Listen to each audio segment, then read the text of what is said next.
back to another episode of Drinking While Black.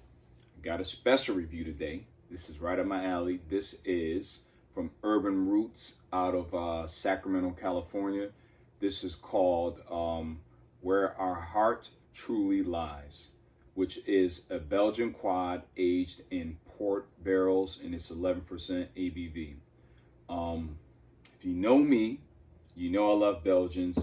I love everything about Belgians, how they taste, just all of it, the complexities, everything. So this is right up my alley.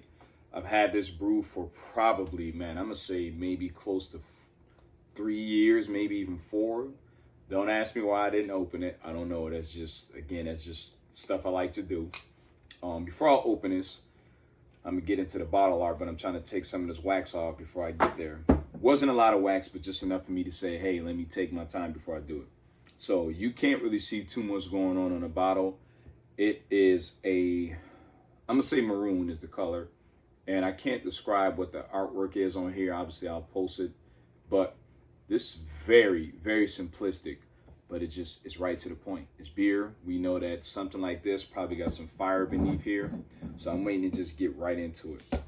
This is cold. I should have let it get a little room temperature, but it's all good. I'm not gonna complain about it. I'm gonna drink it, do what I do with it. So pour this up, man. See what's going on in this bottle. Nice. Looking just like a Belgian quad does. Dark, kind of amberish, with a nice head formed on there. It's very light, thin head. It's some decent carbonation, which is what I'm looking for in a Belgian, and I can see it rising to the top. That color is just truly beautiful. Again, this is my opinion on beers, and I love my Belgians. It's very dark brown, amberish looking, and definitely very opaque. There's no clarity going on. I ain't got no problem with that. Hazy, good looking beer. And as I'm moving it around, I can see the legs sticking to the glass. So it's gonna have probably a nice viscous mouthfeel to it. And just looking at the bubbles in there, the carbonation as it's moving around, it's probably gonna be nice. So let me see what I get on the nose here. Wow. Woo.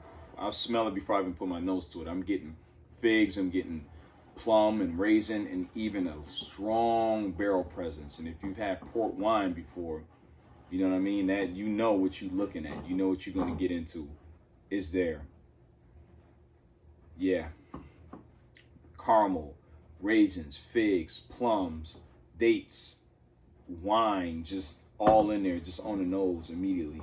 And of course, the Belgian character, which is the fig, the plum, the raisin, all that good stuff, right? Yeah, that nose is crazy. Mind you, this is cold. So the fact that I'm getting a decent nose on a cold brew says a lot. So let's get into this beer, man. Cheers, y'all.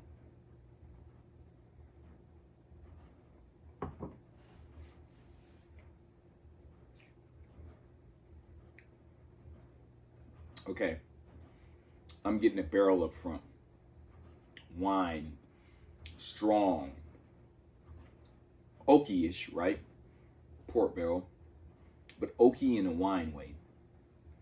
Followed by the figs, the dark fruit, the raisins, the plums, the dates, and very sweet caramel essences in there. Even some toffee on the back end.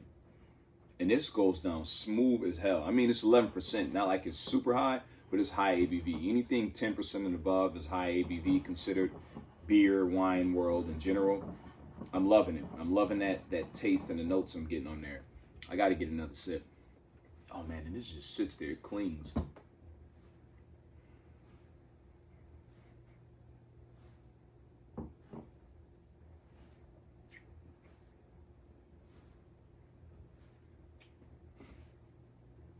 Still the barrel up front, caramel notes in there.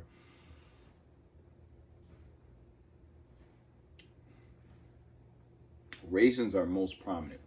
The raisins and the fig taste is the most prominent. The notes in there, extremely prominent. smooth, sweet, even kind of I can't say robust, but a strong profile of all those things going on.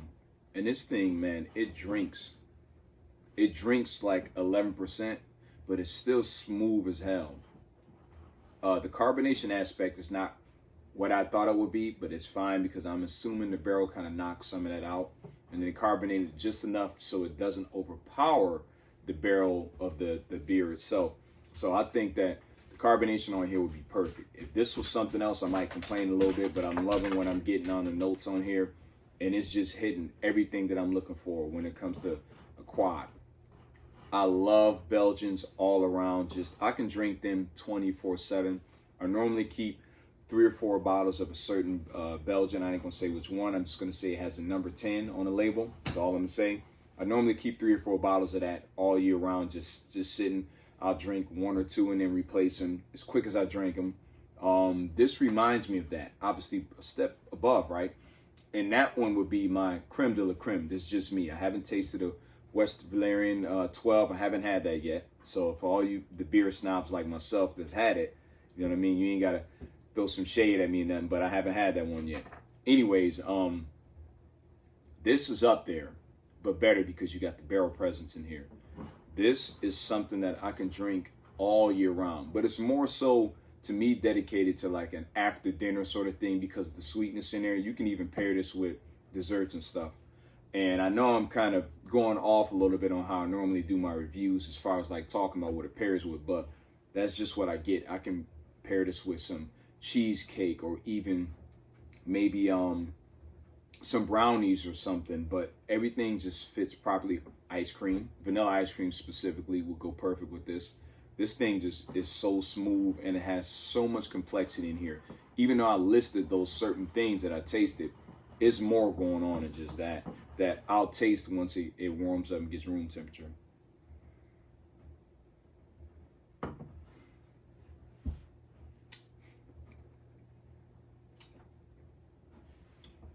Two thumbs up. Strong. That's what this is. All day, all year round. I take this every day. This is fire. It's delicious.